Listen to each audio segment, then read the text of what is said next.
வடிவேலு இன்றைக்கி நமக்கு நேரமே சரியில்லை, கட்டம் சரியில்லை அப்படிங்கிறது மாதிரி முதல்வர் திறந்து வைக்கக்கூடியது எதுவுமே விளங்காமல் போகுதோ அப்படின்னு தோணுது. என்னென்னா, அவர் சில நாட்களுக்கு முன்னால் திறந்து வச்சது என்னென்னா, அது வந்து ஜன் ஔஷதி, ஏன்னா அந்த பேரெல்லாம் கிண்டல் பண்ணாங்க. ஆனால் பிரதமர் மருந்தகம் தான் அது இருக்குது, மக்கள் மருந்தகம் தான் இருக்குது. அதில் வந்து மிகவும் குறைவான விலையில், சகாய விலையில் மருந்து கிடைக்கிது. இதற்கு போட்டியாக நாங்களும் ஆரம்பிக்கிறோன்னு சொல்லி முதல்வர் மருந்தகம் ஒன்று, அதை முதல்ல எடுத்துக்கிறதுக்கே பல பேர் தயாராக இல்லை.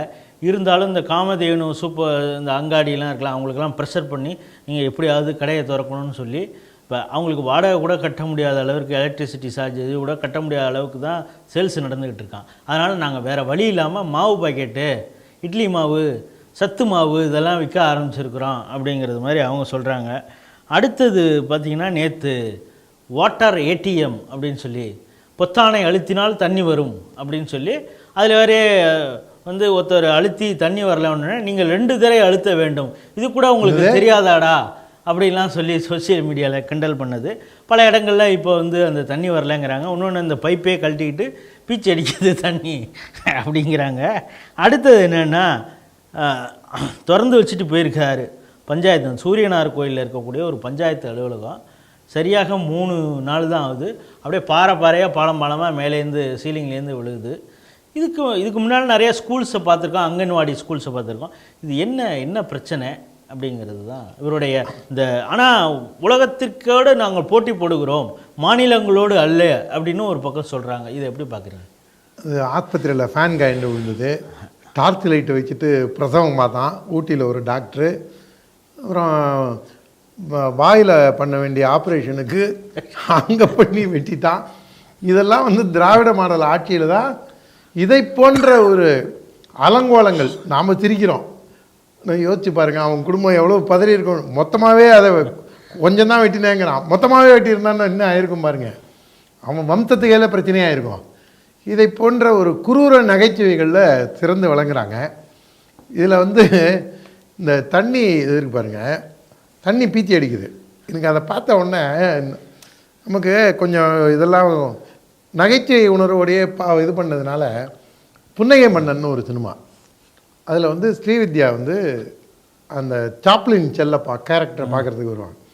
பார்த்தா அந்த நாள் நின்று ஒன்றுக்கு போகிற மாதிரி இது இருக்கும்.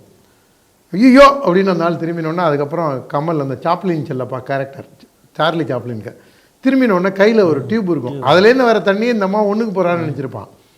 எனக்கு நேற்றுக்கு சொன்னீங்களா அந்த 2 தடவை தடவினா தண்ணி வரும்னு சொன்னாங்கன்ட்டு, அது பார்த்தா எடுத்த உடனே பார்த்தா ஏதோ ஒரு சின்ன பையன் ஒன்றுக்கு போகிற மாதிரியே இருந்தது. நம்ம வீட்டிலலாம் சின்ன பசங்க இருக்கிறாங்கல்ல, ஏன்னா அதுன்னு பார்த்தா அதுக்கப்புறம் அந்த வீடியோ கொஞ்சம் அதுக்கப்புறம் ஃபுல்லாக அது கொஞ்சம் கொஞ்சமாக பார்க்கும்போது சின்ன பையன் ஏதோ ஒன்றுக்கு போகிற மாதிரி இருந்தது. அப்புறம் பார்த்தா தான் அந்த பைப்பு பீலையே பிச்சுக்கிட்டு அதுலேருந்து தண்ணி, அது நீங்கள் அது ஃபோர்ஸாக அடிக்க வேண்டிய தண்ணி சின்ன பையன் ஒன்றுக்கு போகிற மாதிரி அது போயிட்டு இருக்கு. அப்படின்னா அதோட தரம் முதல்வர் திறந்து வைக்கும்போதே எந்த தரத்தில் அந்த அதிகாரிகளுக்கும் இந்த இரும்புக்கரம் அப்பா மேலே கொஞ்சம் கூட டோப்பா அப்பா மேலே பயம் இல்லை. அன்னைக்கு ஷூட்டிங் ஸ்பாட்டுக்கு அவர் அழைச்சிட்டு வந்திருக்கோம். இன்றைக்கி ஷெட்யூல் வந்து ஒரு 2 hours கால் ஷீட் கொடுத்துருக்காரு. அந்த கால் ஷீட்டில் வச்சு ஒரு வீடியோ. நீங்கள் பச்சை பிள்ளையை அழைச்சிட்டு போகிறீங்க, நீங்கள் கிண்டி பார்க் போகிறோம். கிண்டி பார்க்கில் சிங்கம், குரங்கு, மான் எல்லாமே இருக்குது, முயல் எல்லாமே இருக்குது. இதில் என்ன பண்ணுறான், நீங்கள் இந்த ட்ரெயினில் கூப்பிட்டு போகிறேன்னு குழந்தைங்கள்ட்ட சொன்னால், ட்ரெயின் உள்ளே உட்காந்துருக்கும் போது அது ட்ரெயின் அதுக்கு நினைவில் வராது. இந்த ட்ரெயின்ங்கிறதுல அந்த மேலேயே ஏறி உட்காந்து போனால் தான் அந்த மாதிரி இந்த கிண்டி பார்க்கு இந்த ட்ரெயின் கதையாக தான் ஸ்டாலினை இவங்க ட்ரீட் பண்ணுறாங்க. நான் கிண்டல் பண்ணுறேன்னு தயவு செஞ்சு யாரும் நினச்சிக்காதீங்க. ஆனால் அவரை கிண்டலான ஒரு இது மாதிரி பார்க்குறாங்க இந்த அதிகாரிகள் ஒட்டு மொத்தமாகவே, கட்சிக்காரன் உட்பட. இந்த ஆளை ஈஸியாக ஏமாற்றிக்கலாம்டா. ஆனால் அவருக்கு மட்டும் ஆசை மட்டும் பாருங்கள், அவர் விதவிதமான ஒரு இதெல்லாம் எடுக்கிறார் பாருங்கள். எம்ஜிஆர் மாதிரி தன்னை எளிமையாக காமிச்சிக்கிறதுக்காக டோப்பா, இந்த கழுத்து சுருக்கத்துக்கான மேக்கப், தன்னை அப்படி அப்பப்போ சைக்கிள் ஓட்டுறது, புதுவிதமான கண்ணாடி ஸ்டைலிஷாக பார்க்குறது, அப்படி கோல்ஃப் விளையாடுற மாதிரி இது, இந்த மாதிரி எம்ஜிஆர் மாதிரி தன்னை அதில் இது பண்ணணும். அதே மாதிரி ஜெயலலிதா மாதிரி தன்னை ஒரு டஃப் டாஸ்க் மாஸ்டருக்கு அப்படின்னு காமிச்சிக்கணுங்கிறதுக்காக கட்சியில் எல்லாரையும் கூப்பிட்டு இந்த ஒன்றிய செயலாளர் மாவட்டத்தை போன வாரம் கூட நம்ம பேசணும், அதெல்லாம் செய்கிறாரு. ஆனால் தப்பித்தவரி கூட அவங்க அப்பா மாதிரி இருக்கணும் அப்படின்னு அவர் சிந்தனையில் வரவே இல்லை.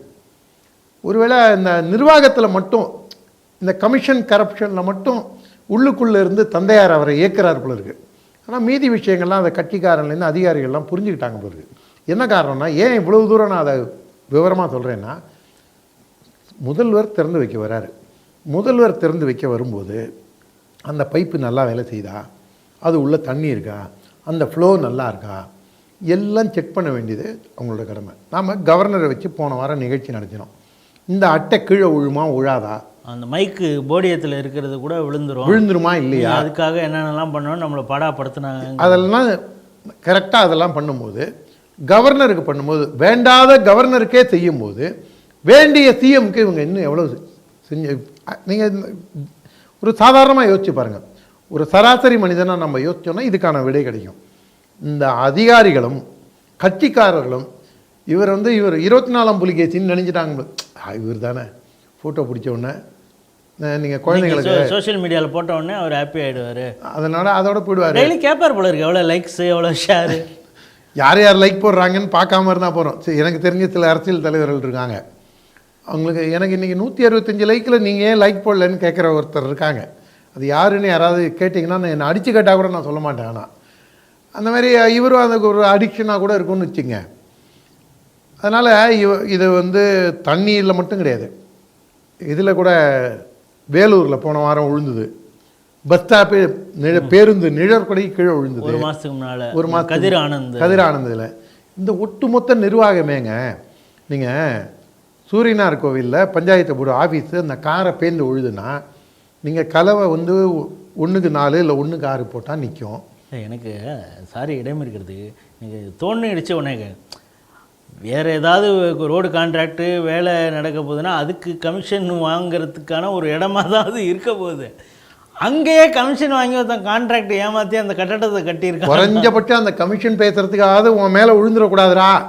நீங்கள் மக்கள் பார்க்குறானா, மக்கள்லாம் யாரும் பெரிய அளவில் பஞ்சாயத்து போர்டு, ஏன்னா அவங்க தான் அதுக்கே லோக்கலில் டெப்ளாய் பண்ணிடுறாங்க. கட்சிக்காரனே என்ன பண்ணிடுறான், நீங்கள் விடுங்கண்ணே, நான் அவர்கிட்ட பேசி நான் வாங்கிட்டு வந்து உங்கள்கிட்ட கொடுத்துட்றேன், நீ ஏன் எனக்கு பார்த்து கொடு. இந்த லெவலில் தானே லோக்கல் டீலிங்கே இருக்குது. அதனால் எல்லா மட்டத்துலேயுமே, அதாவது சீஃப் மினிஸ்டர் இல்லை, சீஃப் மினிஸ்டர் இயக்கக்கூடிய 5-6 முதல்வர்கள் இருக்காங்க பாருங்கள். மருமகள், அப்புறம் பிஏ, சூப்பர் சிஎம்னு ஒரு ஐஏஎஸ் அதிகாரி, அந்த இவர் ஏற்கனவே மெடிக்கல் டிஎம்எஸ்லேயே அதுலேயே இருந்தவர் அவர்.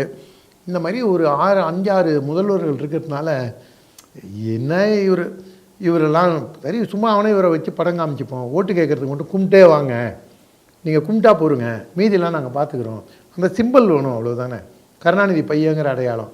அதை தாண்டி இவர் ஒன்றும் ஒரு கட்சிக்கே சீரியஸாக எடுத்துக்கல, நிர்வாகமே சீரியஸாக எடுத்துக்கலன்னு நினைக்கிறேன். அதாவது நரேந்திர மோடி வரப்போ கருப்பு பலூன் விட்டாங்க, ஆனால் இவர் டெல்டா பகுதியில் போகிறப்ப அங்கே ஆரூரான் சுகர் ஃபேக்ட்ரியில் காசை இழந்த விவசாயிகள் கருப்பு கொடி கட்டுறாங்க, அவங்கள வாயை பிடிச்சி அமுக்கி இதில் போலீஸ்காரர்கள் கைது செய்கிறதெல்லாம் நம்ம பார்க்குறோம். ஆனால் அது குறித்து எந்த ஊடகமும் பேசலையே. இல்லை, அதாவது ஊடகங்கள், ஒட்டுமொத்த ஊடகங்கள் திமுகவோட காலில் விழுந்து கிடக்கு. நீங்கள் அவங்க மயக்க நிலையிலே இருக்காங்க. நீங்கள் அனஸ்தீஷியா கொடுத்து தான் மயக்கத்துக்கு வரணும்னு இல்லை, இந்த திமுகங்கிற போதையிலைய பவர் போதையில் காலில் விழுந்து அவங்க வீசி எறிகிற பிஸ்கட்டுக்கு பொறுக்கி திங்கிற மாதிரி இந்த ஊடகங்கள் தரந்தாழ்ந்து இது இருக்குது. ஏன்னா இதெல்லாம் பேசியிருந்தாங்கன்னா நம்ம ஊடகங்களை நம்ம கண்ணியமானவர்கள் பாருங்கள், சிஎம்க்கு கருப்பொடி காமிச்ச விஷயத்தை கூட மக்கள் மத்தியில் கொண்டு வந்து பேசுகிறாங்க அப்படிலாம் நம்ம சொல்ல போகிறோம். ஆனால் நான் இவரை ப்ரொடெக்ட் பண்ணுவேன், நாங்கள் இவர் என்ன தப்பு செஞ்சாலும் கேட்க மாட்டோம். எல்லாத்துக்கும் மேலே நயினாரம் நாகேந்திரனையும் துருவி 1000 கேள்வி கேட்குறீங்க. அவர் ரொம்ப சிறப்பாக கிறிஸ்பாக என்ன சொல்லணுமோ அதை சொல்லிட்டு இது பண்ணிடுறாரு. அண்ணாமலையை வம்பு கிழிப்பாங்க. அண்ணாமலைகிட்ட ஜப்பான் நாகசாகி ஹிரோஷிமாவில் போட்ட பாம் அதோட ஈக்குவேஷன் சொல்லு, அதோட ஃபார்முலா சொல்லு, அது கூட உனக்கு தெரியாதா? அதுக்கப்புறம் இங்கே இதில் அட்டாமிக் ரிசர்ச் சென்டரில் ரேடியேஷன் எவ்வளோ வரும், அந்த ரேடியேஷன் ப்ராசஸ் எப்படி, அதை கண்ட்ரோல் பண்ணுறது எப்படி, அணுவை பிளந்து அந்த அணுவை ஆராய்ந்து அதன் குறியீடுகளை சொல். இது கூட தெரியலன்னா நீ என்ன ஒரு ஐபிஎஸ், நீ என்ன ஒரு கட்சி தலைவர், இப்படிங்கிற லெவலில் ஊடகம் இவங்கள்ட்ட கேட்கும். ஸ்டாலின்கிட்ட போய் நீங்கள் அப்பா செல்லமா அம்மா செல்லமா, உங்களுக்கு என்ன கலர் ஜட்டி போட்டுக்கிறதுனா பிடிக்கும், இடியாப்பத்துக்கு தேங்காய் பால் போட்டுப்பீங்களா, குருமா? இந்த மாதிரி ஒரு அறிவார்ந்த கேள்விகளை கேட்கக்கூடிய ஊடகங்களை நம்ம இதை விட கேவலமாக கூட திட்டலாம். இதனால் இந்த தமிழகத்தின் இந்த சீரழிவிற்கும், தமிழகம் கற்காலத்தை நோக்கி செல்ல களப்பிரர்கள் காலம்தான் இருண்ட காலம் அப்படின்னு சொல்லி சொன்னாங்க. 2005 2006 2011 ஆட்சி தமிழகமே இருண்டு போய் கிட்டத்தட்ட கலப்பிரர் ஆட்சியை தொடர அளவுக்கு போச்சு. இப்போ கரண்ட் பிரச்சனை அங்கங்கே இருக்குது. நம்ம ஏற்கனவே சொன்னேன், டி நகர்லேயும் கட்டாது. இல்லை, இப்போ டெய்லியே காலையில் போகுது, அது அறிவிக்கப்படாத மின்வெட்டு. நான் கூட ஆவடி கோவில் பதாகை அந்த பகுதியெல்லாம், வேல்டெக் காலேஜ் இந்த பகுதியெல்லாம் ஒரு கம்ப்ளீட்டு, இது ஓமாமலூரில் ஆகுது, மயிலாடுதுறையில் ஆகுது. கிட்டத்தட்ட இவங்க பாருங்கள், இது அடுத்து சட்டம் ஒழுங்கு சீர்கெட்டு போச்சு. அப்பம் பிள்ளைய வெட்டி கொள்கிறான், ஏன்னா வீட்டில் வச்சுருந்த காசை எடுத்து இவன் குடிக்க போகிறான் அப்படின்ட்டு. கள்ளக்காதலனை வச்சு புருஷனை அவங்க படுகொலை செய்கிறதுக்கு திட்டம் போட்டு ரவுடியை கூப்பிட்டு வரா. திருமணம் கடந்த உறவு. கரெக்ட். அப்புறம் சுபவி கோச்சிப்பார். அதனால் நீங்கள் கஞ்சா விற்கிறான், இப்போ இந்த மாவு பாக்கெட் விற்கிறாங்க பாருங்கள். எனக்கு அடுத்த டவுட், எனக்கு மக்கள் மருந்தகம்னு ஆரம்பித்து மோடி எனக்கு நான் என்னுடைய அனுபவத்தை சொல்கிறேன். 2100 ரூபாய்க்கு என்னுடைய ஆர்த்ரைட்டிஸ் மாத்திரைகள் நான் வாங்கிட்டு இருந்தேன். எனக்கு இப்போ 800 ரூபா. எந்த பிரச்சனையும் இல்லாமல் எனக்கு கிட்டத்தட்ட 30% தான் எனக்கு செலவு. 65% மேலே எனக்கு சேவிங்ஸு. அந்த அளவுக்கு இருக்கக்கூடிய ஒரு மருந்தகத்தை இவங்க ஸ்டிக்கர் ஒட்டி, இவங்க அதை கொண்டு போய் செய்கிறேன்னு சொல்லிட்டு அதையும் குடாக்கத்தனமாக ஆக்கி அங்கே மாவு பேக்கெட்டு, இது கஞ்சி மாவு இதெல்லாம் விற்கிறாங்க. இதில் கட்டிக்காரன் எவனாவது எடுக்கிறான் பாருங்க, அவன் ஆடு புருஷ அமீர் அந்த இன்னொருத்தான் இருக்கான் பாருங்க, அந்த ஒயிட் பவுடரை விற்றானே ஜாஃபர் சாதிக், இவங்களுக்கெல்லாம் நெருக்கமாக இருந்தாங்கன்னா இந்த மாவு பாக்கெட்டுக்குள்ளேயும் ஏதாவது வச்சு விற்றான்னா அது ஃபுட்செல் தான் கண்டுபிடிக்கணும். ஆனால் ஃபுட்செலுக்கு நிறையா வேலை இருக்குது. முருகர் மாநாட்டு தேடலில் பானகம் கொடுத்தாங்கன்னா அது எப்படி, சுண்டல் கொடுத்தாங்கன்னா கோவிலில் எப்படி கொடுக்கலாம். சுண்டல் இது சொல்லக்கூடாது, நமக்கு டைம் போயிட்டே இருக்கும் போல இருக்குது.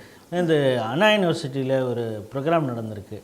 பேராசிரியர்கள் பெரிய அளவு போராட்டம் பண்ணியிருக்காங்க. என்னென்னா அவங்களுக்கு ஈவினிங் ஸ்நாக்ஸ் ஏதாவது ஒரு கேம்ப்பு மாதிரி போயிட்டுருக்கு, அவங்களுக்கு ட்ரைனிங் கேம்ப்பு. அதில் வந்திருக்காங்க, ஈவினிங் ஸ்நாக்ஸ் கொடுத்துருக்காங்க. அதில் பயிறு, தட்டைப்பயிறு போட்டு சுண்டல் கொடுத்துருக்காங்க. அதில் ஏற்கனவே ஒருத்தர் அது டிஸ்ட்ரிபியூட் பண்ணிகிட்டே இருக்கிறப்ப அந்த சுண்டல்லே பள்ளி விழுந்திருக்குங்கிறத அவர் பார்த்துருக்காரு. ஆனாலும் அதுக்குள்ளார அவங்களுக்கெல்லாம் சொல்கிறதுக்கு முன்னாலே எல்லாருக்கும் கொடுத்து எல்லோரும் சாப்பிட்டாங்க. இப்போ அவங்க பெரிய போராட்டம் நடத்தியிருக்காங்க. எங்களை எல்லோரும் ஹாஸ்பிட்டலில் அட்மிட் பண்ணி செக் பண்ணோம் அப்படின்னு. அதுவும் நடந்திருக்கு. இப்போ சத்துணவில் முட்டையை பற்றி நம்ம குறை சொல்ல முடியாது. ப்ரொஃபஸருக்கே நாங்கள் பள்ளியில் விழுந்த பைத்து சுண்டல் தான், கருப்பு முட்டையாக இருந்தாலும் சாப்பிடுங்க, அது கெமிக்கல் இறங்கிடுச்சுங்க, மழை தண்ணியில் கெமிக்கல் இறங்கிடுச்சுங்கன்னு. இந்த மாதிரி பித்தலாட்டம், ஃபோர்ஜரி, மக்களை ஏமாத்துறது, படித்த ப்ரொஃபஸர்களுக்கு நீ பள்ளியை தூக்கி போட்டு சாப்பிடியா, அசைவம் சாப்பிட மாட்டியா, பள்ளியை கேள்வி பண்ணுறியா, மீன் சாப்பிட்ற, ஆடு சாப்பிட்ற, கோழி சாப்பிட்ற, மாடு சாப்பிட மாட்டேன்ற, இப்போ பள்ளியும் சாப்பிட மாட்டேன்ற, தூர்வாரிட்டு நீ பாட்டும் சாப்பிட வேண்டியதானே அப்படிங்கிற அளவில் தான் இந்த ஆட்சியோட இது அலங்கோல ஆட்சி. இது